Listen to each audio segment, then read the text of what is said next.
Today's story takes place in Newark. My name is Isabella Morgan. I'm 34 years old and I used to believe the toughest part about family was just being there, even when you're completely drained. Turns out, the toughest part is finally realizing they only want you around when you're useful to them. Please subscribe and like this video and listen to my story till the end and let me know which city you're listening from. That way, I can see how far my story has traveled. It all went down on an ordinary Tuesday that should have been simple. My children were running around the house full of energy. My husband was in the middle of a conference call. And there I was, trying to juggle my own responsibilities when my phone lit up with our family group chat. At first, I nearly scrolled past it because lately, that chat only came alive when somebody needed something from me. But then I actually read the message and my stomach just dropped. Just plummeted.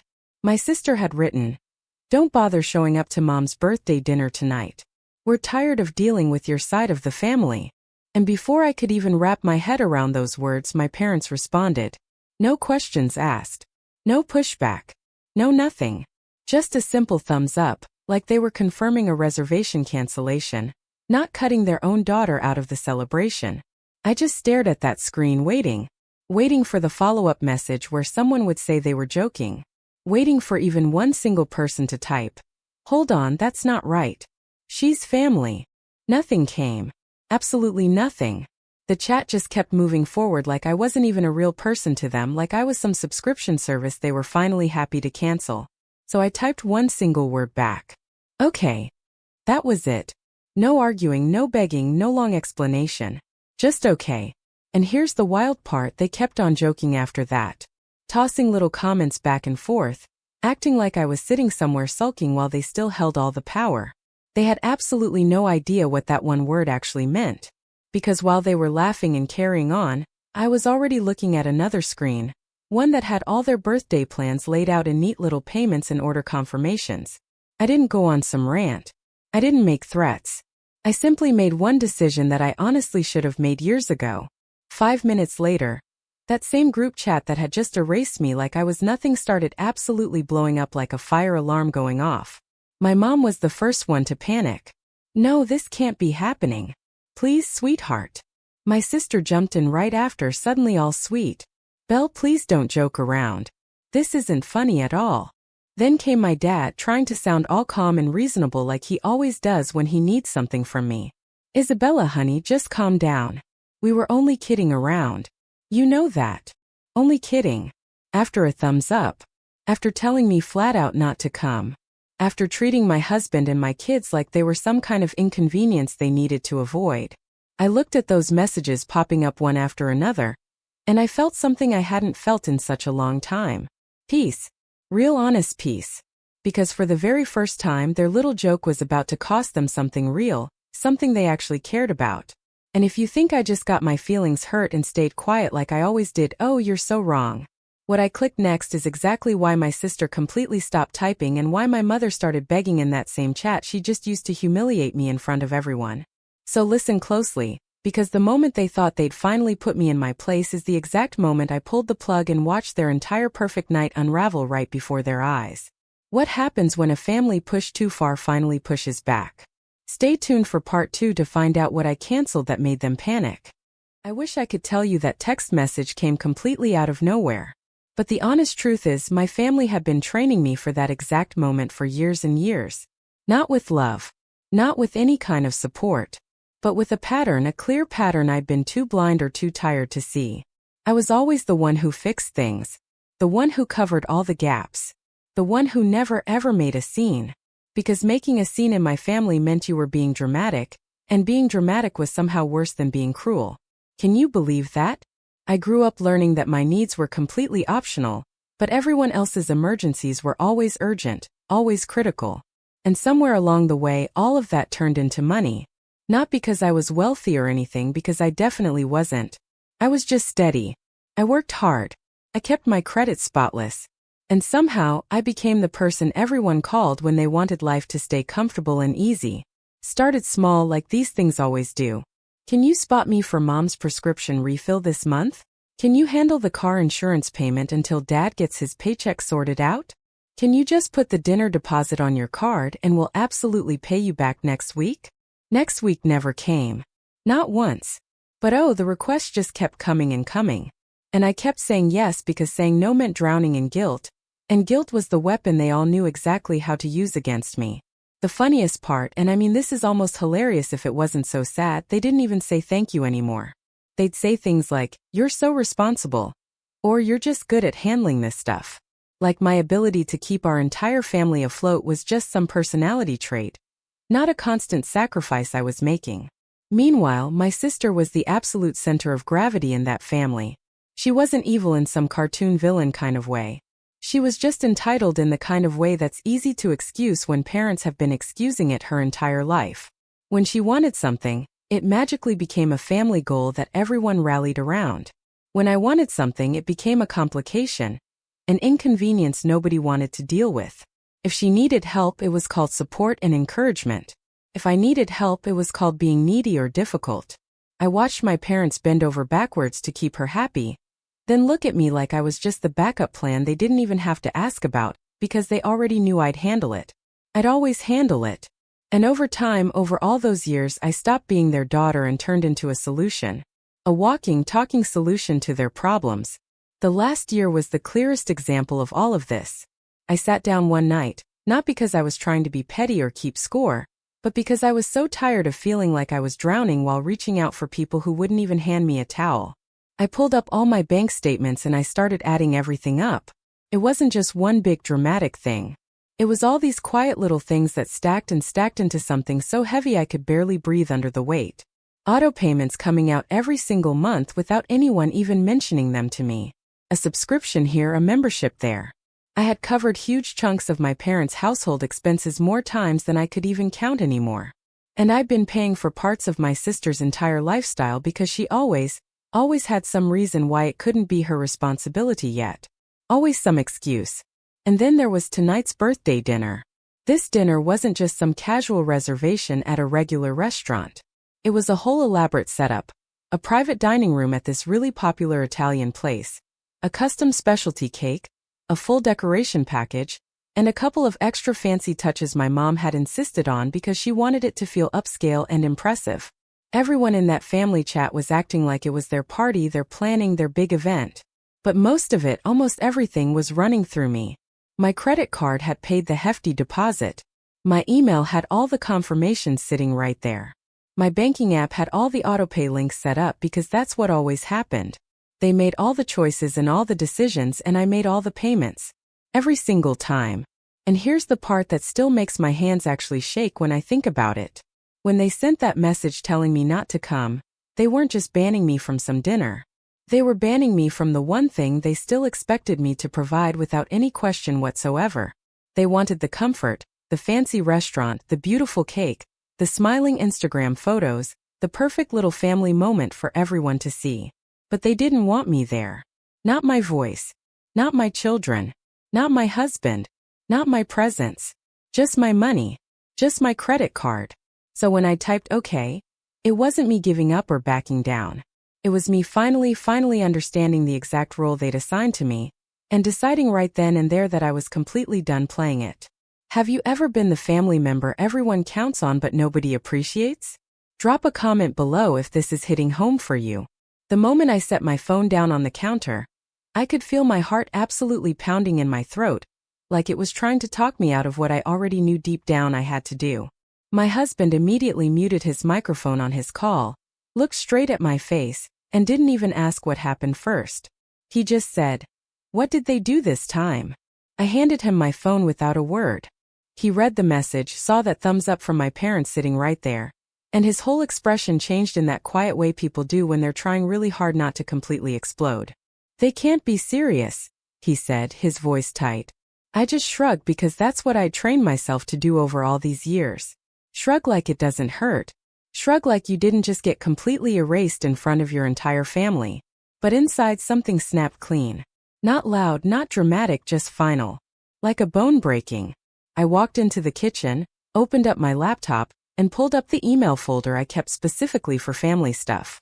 Yes, I had an entire folder just for them. That should tell you everything you need to know right there. Birthday dinner confirmations, receipts, payment links, vendor contact forms, all the boring adult details that actually make parties happen. All the stuff nobody ever notices or appreciates until it's suddenly gone. My hands were completely steady now, and honestly, that scared me more than if they'd been shaking. Next was the bakery order. My mom had sent me the screenshot of her custom cake design 2 whole weeks ago with all these little heart emojis, acting so excited. And I'd paid the rush fee, the extra charge, because she absolutely didn't want anything plain or simple. The bakery confirmation email had a payment authorization form attached to it. I replied with one single sentence: "Please cancel this order effective immediately." Then I forwarded that email to myself as proof, because I knew exactly what was coming next. I knew what they'd try to say. After that came the decoration package, the elaborate balloon arch, the personalized sign with my mom's name on it, that my sister had specifically picked out because she wanted everything to look amazing in photos. The vendor had this online portal and my card information was saved right there on file. I removed my card. Then I hit the cancel button. One by one after another, I systematically unplugged the entire performance they built around my money, around my credit, around my constant availability. I wasn't doing it to be cruel or vindictive. I was doing it because for once, just once, I wanted the consequences to actually match the level of disrespect they'd shown me. The restaurant, the cake, the decorations, all gone. But wait until you hear what happened when the notifications started rolling in. Part 3 will blow your mind. Back in the group chat, they were still laughing and joking around like nothing was wrong. My sister was sending memes. My dad was tossing in some joke about how my mom better not start crying when she sees the cake. And my mom was reacting with all these little heart emojis like she was the guest of honor in some perfect world where nothing ever costs her a single thing. I didn't interrupt them. I didn't announce what I was doing. I just sat there and watched. Just watched and waited. And then the very first notification hit someone's phone. A text message from the restaurant's automated system. "Your reservation has been canceled. If you believe this is an error, please contact us immediately." 2 minutes later, the bakery sent out their automated message. "Your custom order has been voided and removed from our system." And right after that, almost like clockwork, the decoration vendor sent an email directly to my sister, because she was listed as the event contact person, asking for updated payment information to reinstate the booking. That's when the group chat finally stopped with all the joking around. One typing bubble popped up. Then another. Then suddenly all at once, like someone had just kicked a hornet's nest and they were all swarming out. My mom typed first and I could practically hear the panic in her voice even through text. No, this can't be happening right now." My sister followed immediately. "Belle, please don't joke around like this. This isn't funny. This is not funny." And then my dad, trying so hard to keep his tone soft and gentle, like I was some toddler about to have a tantrum instead of a grown woman they just tried to exile from the family. "Isabella, sweetheart, just calm down. We were only kidding. You know we were just kidding. Only kidding." They kept acting like the cruelty was just some harmless prank and my consequences were this massive overreaction on my part. Like I was the problem here. My husband leaned against the kitchen counter, arms crossed, and said quietly but firmly, "Don't you dare fold on this. Don't you dare back down." I looked at the screen, at all that panic they suddenly couldn't hide anymore. And I realized something that almost made me laugh out loud. They didn't care that they'd hurt me. They didn't care about the message or the thumbs up, or how humiliated I felt. They cared that their perfect night was falling apart. That's what mattered to them. And for the very first time in my entire life, that wasn't my problem to fix anymore. That wasn't my emergency. Would you have done the same thing? Or would you have backed down? Let me know in the comments what you would do. That night I barely slept at all. Not because I felt guilty, that's not why I was awake. I was awake because my brain absolutely wouldn't stop replaying every single moment that had led up to that thumbs up. I lay there just staring at the ceiling while my husband breathed steadily and peacefully beside me, and it was like my memory finally got permission to speak up. To tell the truth, I remember being 16 years old and saving up for months and months to buy my very first decent phone. The one thing that made me feel like I had something that was actually mine. And then I watched it disappear, just vanish, because my sister needed money for some last-minute trip with her friends and my parents said it was important for her future, for her development. My phone wasn't important. Her trip was. I remember being in my early 20s working overtime shifts and skipping lunches to save money, then handing my mom this envelope stuffed with cash because the mortgage payment was behind, and she was literally crying at the kitchen table, promising me, swearing to me that it was just this one time, promising me she would never ever put me in that position again. A few months later, my sister posted all these photos from this amazing weekend getaway that my parents had surprised her with. And my mom commented on every single photo about how proud she was to give her these experiences, these memories. And there I was, looking at those photos like an absolute fool, telling myself it didn't matter. Telling myself that family is family and that's just how it works. Then there were the quieter cuts, the ones that didn't look like abuse from the outside because nobody was yelling or screaming. My wedding was small and simple, exactly what my husband and I could afford on our own. And I didn't ask anyone for help, because I'd learned so early that asking only led to disappointment and broken promises. My parents showed up late to my wedding. Late. My mom spent half the time complaining about the parking situation, and my sister spent the other half taking selfies instead of actually looking at me or being present for my big day. When I had my first child, my beautiful first baby, my mom visited just long enough to hold the baby for a photo opportunity, then left early because my sister needed her for something urgent. Something that turned out to be shopping. Just shopping. When I had my second child, I got a text message that said, "Congratulations," with a little heart emoji. That was it. And then 3 days later, 3 days after I'd given birth, I got another text asking if I could possibly cover an unexpected bill they had. 3 days. I was always the backup plan. Always the safety net. Always the person they just assumed would stretch and stretch until I finally snapped, and then still apologize for snapping. And money was just the easiest leash they had on me. Every single time I tried to set any kind of boundary, they turned it into a character flaw, a personal failing. If I hesitated for even a second, I was selfish. If I asked questions, I was being suspicious and paranoid. If I said no, I was punishing them, hurting them on purpose. They made it sound like my only two options in life were to pay up and shut up, or be the villain. And for years, for so many years, I picked paying because at least it kept the peace. And peace felt like love when you grow up absolutely starving for approval and acceptance. But that night, lying there after the group chat meltdown, something finally clicked into place with this kind of clarity that actually scared me. It wasn't that they were confused about what they were doing to me. They weren't careless or thoughtless. They were comfortable. Completely comfortable. Comfortable humiliating me in public. Comfortable watching me swallow it all down. Comfortable assuming I would still show up with my wallet open and my credit card ready even after they told me not to come, even after they said they were sick of my family. That thumbs up wasn't just silent approval of my sister's cruel message.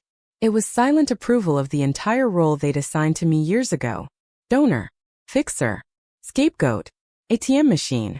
Whatever name you want to give it. It was never daughter in the way that actually mattered. In the way that meant love and respect and value.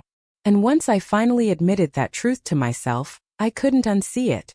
I couldn't go back.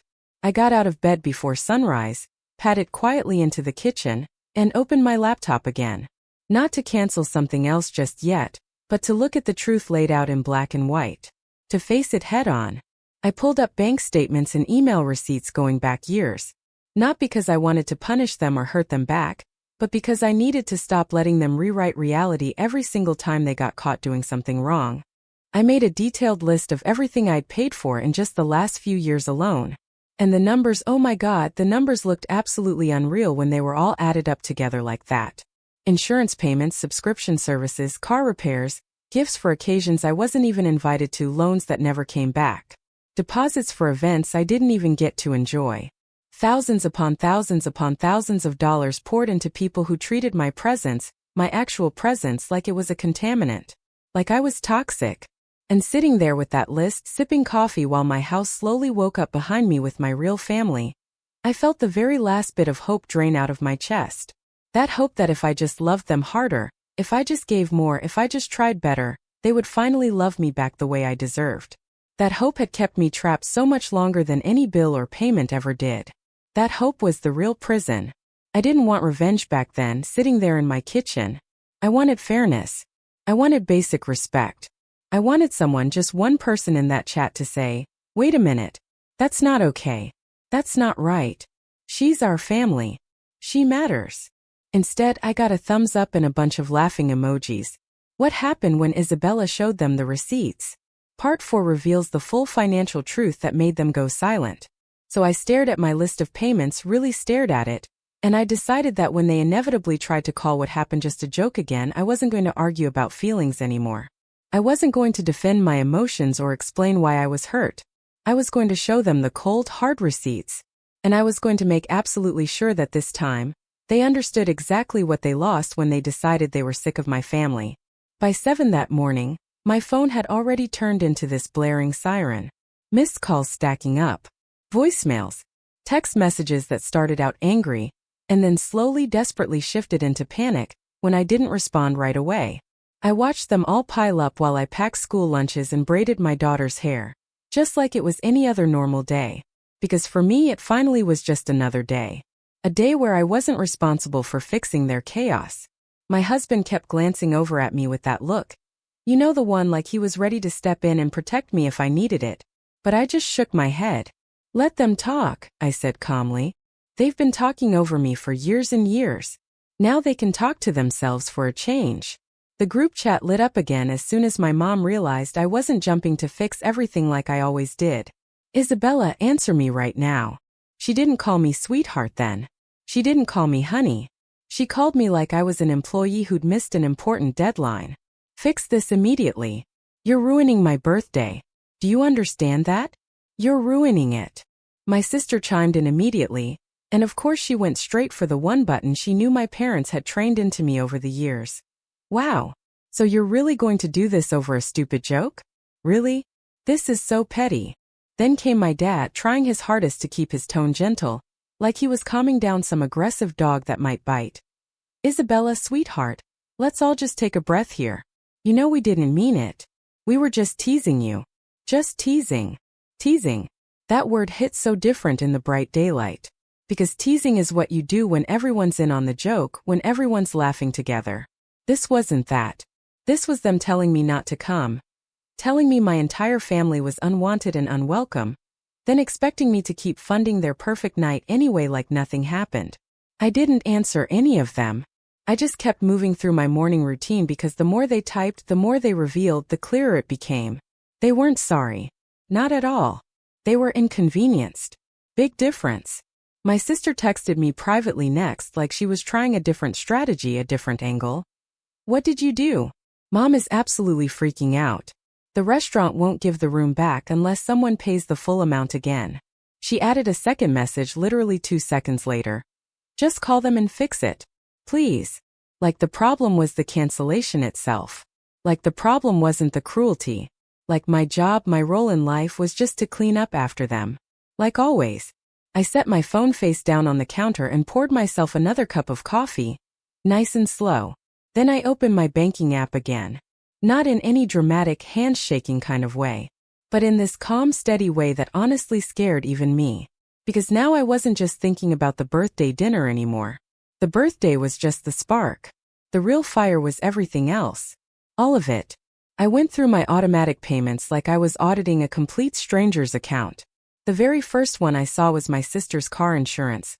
Getting drafted every single month because she promised, sworn up and down, that she was going to take it over herself soon. That was 2 years ago. 2 full years.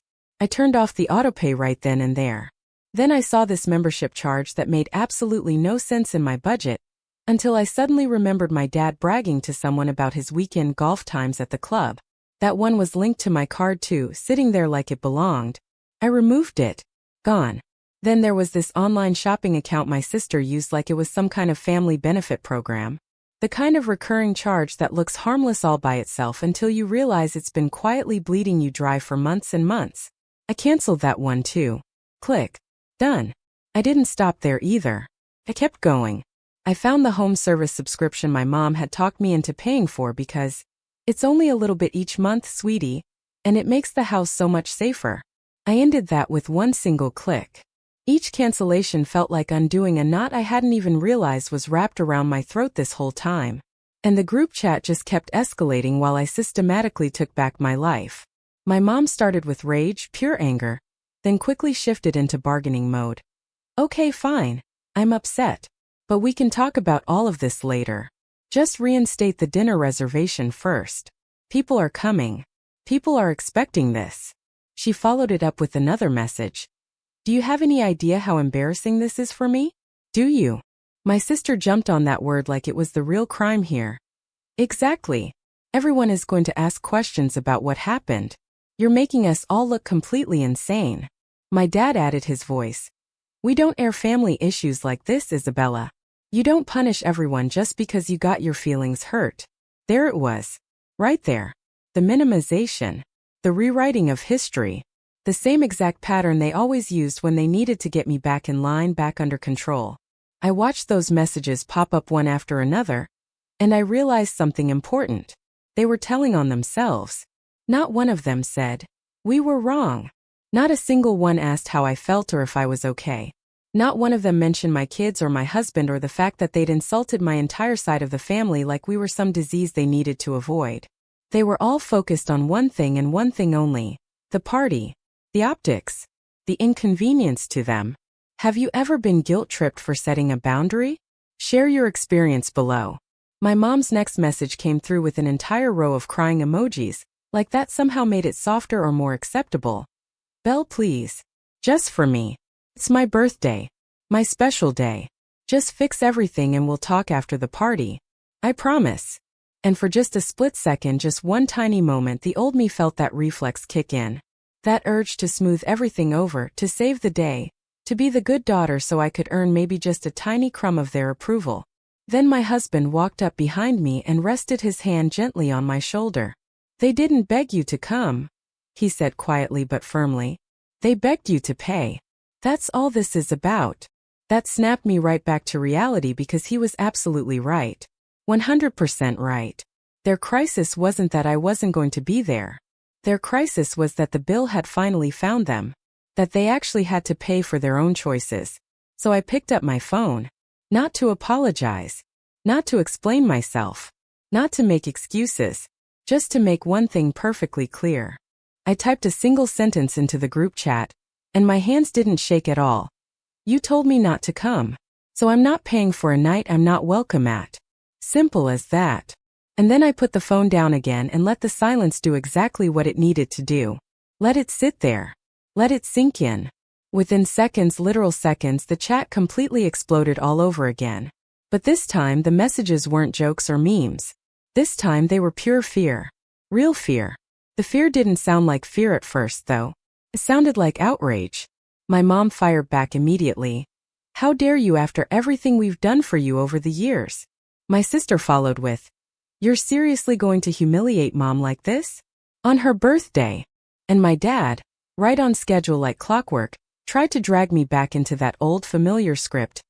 Isabella, you're acting completely irrational. Call your mother. We'll sort this out like adults. That word sort used to work on me like magic. It meant I would soften. I would fold. I would pay. And then later, much later, they'd all pretend none of it ever happened. But that morning, sitting there in my kitchen with my real family around me, I wasn't interested in sorting anything out. I was interested in ending this pattern once and for all. I stared at the screen for a long moment, reading their panic disguised as anger. Then I opened that folder on my laptop again, and pulled up the complete list I'd started at sunrise. I hadn't made it to be petty or vindictive. I made it because I knew exactly what was coming next. They were going to rewrite the entire story until I doubted my own memory, my own reality. They were going to say I was exaggerating everything, that it wasn't that much money, that I was lucky to even be part of their family. And I was done, completely done, letting them gaslight me with vague guilt trips. Numbers don't care about guilt. Numbers don't flinch when someone raises their voice or cries. The total amount Isabella had paid will shock you. Part 5 reveals everything and how she finally found peace. I added up the last few payments to my list and ran the total one more time just to be absolutely certain. Just to make sure I wasn't imagining things. Then I took screenshots. Not pretty edited ones. Not carefully curated ones. Just raw, honest proof. Bank transfers with dates clearly visible. Autopay confirmations. Vendor receipts. The deposit email for the restaurant with my credit card number ending in those same 4 digits I could recite in my sleep. The total sat there on my screen like an actual slap across the face. $43,000. Over 4 years. And that was only what I could document quickly without digging back even further into my history. $43,000 spent on keeping them comfortable, keeping them happy, while they treated me like I was nothing but an annoyance. An inconvenience. My hands didn't shake when I sent it. I opened the group chat and dropped those screenshots in one after another until the entire conversation was nothing but evidence and this heavy, ugly silence. Then I typed one line beneath all of it. This is what I've paid while you all acted like I was the problem. $43,000. I hit send and I waited. For the very first time all morning, nobody responded right away. No thumbs up. No jokes. No quick little comeback from my sister trying to deflect. Just this long, painful pause where I could almost feel them reading, scrolling, finally realizing they couldn't pretend anymore. They couldn't lie their way out of this. When my mom finally typed something back, it wasn't an apology. Of course it wasn't. It was damage control. Why would you post that here? That's private family business. My sister followed immediately, and her words were even sharper, dripping with panic. You're disgusting. You're trying to make us look like monsters. This is sick. My dad tried yet another angle, going heavier this time. Family doesn't keep score, Isabella. Family helps each other out. That's what family does. The irony almost made me laugh hysterically out loud. Because they were right in a twisted way. Family shouldn't keep score. But what they called family was just this scoreboard where I was always losing. Always coming up short. I replied with the absolute calmest message I'd ever sent them in my entire life. You didn't mind keeping score when it benefited you. You only hate seeing the numbers now that you're the ones who have to face them. My sister immediately sent another message and I could tell she was completely spiraling. Okay, so what do you want then? An apology? Money back? What? Just tell us what you want. My mom jumped in, suddenly softer, suddenly pleading again like she flipped a switch. Belle, honey, we didn't mean it like that. We were just stressed. We didn't think you'd take it this seriously. My dad added. Let's talk in person. Face to face. Don't do something you can't take back. There it was again. That same old pattern. They kept talking like I was the one causing harm here. Like canceling payments was cruelty and excluding my entire family was just some little slip-up, some tiny mistake. They wanted to make my boundary the crime. Because if my boundary was the crime, then they didn't have to face what they'd actually done to me. I looked across my kitchen at my kids eating their cereal at the table, laughing at something only siblings understand, completely innocent and happy. And I felt this sudden rush of absolute clarity wash over me. I was not going to teach them that love means swallowing disrespect. I was not going to show my daughter that being a good woman means being a quiet wallet that never complains. And I was not going to show my son that a man can watch his wife get mistreated and just call it normal family stuff. So I typed the only ending that made any sense. You told me not to come. You said you're sick of my side of the family. So here's what changes from this moment forward. I am done funding a life where my presence is unwanted but my money is always expected. I'm choosing my family now. My real family. The one that actually loves me. My sister responded instantly and I could practically hear her voice screaming through the screen. You're unbelievable. Mom is crying her eyes out because of you. My mom added. Please, Belle, please. People are calling me asking what happened.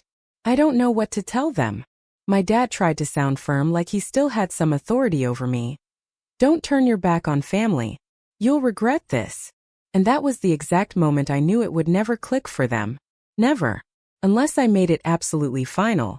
Because to them, family wasn't something you protect and cherish. It was something you use until it breaks. I didn't argue anymore. I didn't explain. I didn't defend myself or justify my choices. I just did what they never in a million years thought I would actually do. I blocked them. All three of them. Then I blocked my sister again on every single app she could possibly use to sneak around the block because I knew she'd try. I knew her tricks. I set my phone down on the counter and let out this breath that felt like it came from somewhere so deep in my ribs. Like I'd been holding it for years and years. Like I'd been underwater this whole time and finally broke the surface. Outside my little house, the world kept moving forward. Emails kept coming in. Laundry needed folding. My kids needed rides to their activities. Life just went on like it always does. But inside me, something was completely different. That constant pressure to fix their chaos, to solve their problems, to fund their lifestyle, it was gone. Just gone. And that night, while they scrambled around trying to salvage a birthday with no reservation, no cake and no decorations, I did something I honestly hadn't done in such a long time. I ate dinner with my husband and my kids without checking my phone every 2 minutes. Without waiting for the next emergency I was supposed to pay for. Without that knot of anxiety in my stomach. And even though I knew the fallout wasn't completely over, even though I knew they would probably try to come at me from another angle eventually, I also knew this one simple truth. The moment they hit that thumbs up was the moment they signed away their right to my help. The receipts were only proof. The real consequence was that they no longer had access to me. To my money. To my time. To my energy. Tell me in the comments. And if you've dealt with something similar, please share your story. You're not alone in this. Subscribe for more stories about standing your ground and reclaiming your life. 2 days after my mom's birthday, I unblocked the group chat for one reason only. I wanted to see what happened when all the noise finally died down and nobody was there to rescue them. I didn't expect accountability, I really didn't. But I wanted closure. Even if that closure was just confirmation that I'd made the absolute right call. The first thing I saw was just this wall of messages that read like a storm slowly losing its strength. At the beginning it was pure rage. My sister had typed entire paragraphs about how I was selfish, unstable, jealous, all the words people use when they can't control you anymore and it drives them crazy. My mom went from angry to wounded to completely dramatic, talking about how she'd never been so humiliated in her entire life. How family is all she has. How I ruined her birthday on purpose just to hurt her. My dad tried to act like the referee, telling everyone to stop, then turning right around and blaming me for creating division in the family. But as the hours passed and ticked by and the real world didn't magically bend back into place for them, the tone shifted dramatically. The messages got shorter, less confident. The insults slowly turned into questions. How are we supposed to fix this? Can we please just talk? Please answer us. There was one message from my mom that hit me harder than all the rest because it wasn't loud or angry. It was small and quiet. I don't understand why you're doing this to us. And for just a second, just one tiny second, the old me wanted to jump in and explain everything all over again. I wanted to type out 1,000 words about how being excluded felt. About how humiliating it was to read that message and see a thumbs up from the people who were supposed to protect me. About how I'd been paying for love that never came. But then I realized the real truth. They did understand. They understood perfectly. They just didn't agree that it should matter. That I should matter. My sister had sent me a private message too, and it was the closest thing to a real apology I'd ever seen from her in my entire life. I shouldn't have said that. I shouldn't have dragged your kids into it. I was mad and I wanted the night to be about Mom and me and I didn't think. I'm sorry. She followed it with another line. Can you please just turn everything back on? Please. And there it was. Right there. The apology with a price tag attached. The regret that only existed because her comfortable lifestyle got uncomfortable. Not because she hurt me. Because she lost her benefits. My dad tried a completely different route. He didn't text me at all. Instead, he actually called the insurance company and tried to argue about the policy I'd been paying like he could somehow bully the universe into giving him my money back. It didn't work, obviously. He left me a voicemail later that day, voice low and tight with anger. You're being disrespectful. You're breaking your mother's heart. You're going to regret this when we're gone someday. That line used to absolutely terrify me. It used to make me cave immediately. This time it didn't. Because regret goes both ways. And for once, just once, I wasn't the only one expected to carry it. Over the next week, I heard little pieces of the fallout through people who still had loose connections to my parents. Mutual acquaintances. Distant relatives. The fancy dinner never happened, obviously. They ended up at some chain restaurant because everything else was completely booked up. And my mom spent the entire meal in a terrible mood, while my sister tried way too hard to laugh and joke to cover up all the tension. A few relatives noticed something was off. A few asked questions. And my sister hated that part the most. Not because my mom was sad or hurt, but because the story didn't make her look good. It made her look bad. And without my automatic payments silently covering everything, reality started showing up in their lives everywhere. My sister had to actually move money around to cover her own car insurance for the first time. My dad stopped going to his weekend golf club because the membership wasn't being magically paid anymore. My mom canceled her little monthly extras and started listing items for sale online, the same way she used to say other people did when they couldn't manage their money properly. None of it was tragic or devastating. It was just normal life. Normal life at the level they'd always expected me to prevent them from experiencing. Meanwhile, my life got quieter in this way that felt almost unreal, like I was living in a completely different world. The first weekend after all of this happened, my husband took the kids to a park near our neighborhood. We brought simple sandwiches and chips and sat on a blanket while the kids ran themselves absolutely tired, laughing and arguing and making up games that didn't require anyone to pay a deposit or plan months in advance. At one point, my daughter came running over, climbed right into my lap all sweaty and happy, and asked me something that made my heart ache. "Mommy, why aren't you on your phone today?" And I realized in that moment how much of their precious childhood I'd spent only half present, constantly distracted by a family that only reached for me when they wanted something from me, when they needed something.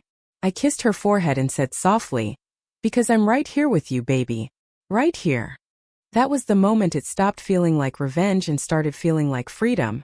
Real honest freedom. And that's the lesson I want anyone listening to this to really understand, because I didn't learn it until I was already completely exhausted and burned out. Loving your family doesn't mean letting them use you until there's nothing left. Helping people isn't the same as sacrificing yourself until you disappear. If someone only values you for what you provide, they don't actually value you as a person. They value your convenience, your usefulness. Boundaries aren't punishment. They're protection. They don't destroy healthy relationships. They reveal unhealthy ones. That's what boundaries do. I don't know what will happen with my parents or my sister in the long term. Maybe one day they'll understand what they did. Maybe they won't. But I do know this one thing with absolute certainty. The moment they decided they were sick of my family, they didn't just push me out of a party. They pushed me out of a role that was slowly killing me, draining me. And when I finally stepped out of that role, my world didn't collapse like I thought it would. Their comfort did. Mine didn't. Mine actually got so much stronger. So if you're listening right now and you've been playing the fixer, the wallet, the one who keeps everyone afloat while nobody ever checks if you're drowning, please hear me. You're allowed to choose yourself. You're allowed to choose the people who actually choose you back. And the ones who only love you with conditions attached can learn to live without all the benefits. Tell me in the comments if you've ever been in this situation. Share your story if you feel comfortable. You're not alone in this struggle. And if my story resonated with you, if it made you think about your own life and your own relationships, please subscribe for more stories about standing your ground and reclaiming your life. About choosing yourself. About finding peace. Our team at Revenge Chronicles is dedicated to creating powerful emotional stories that are meaningful, thoughtful, and responsible. We affirm that these are entirely fictional stories crafted only to share important lessons and positive messages with viewers, not to encourage real-life harm or retaliation. This story highlights important values about boundaries, self-respect, and recognizing toxic family dynamics. It reminds us that love should never mean accepting constant disrespect or being used as a resource. Instead, it encourages people to choose healthy relationships, protect their mental well-being, and to understand that saying no can be a brave and absolutely necessary act of self-protection. Thank you for listening to my story. I hope it helped you in some way. Remember, you deserve respect.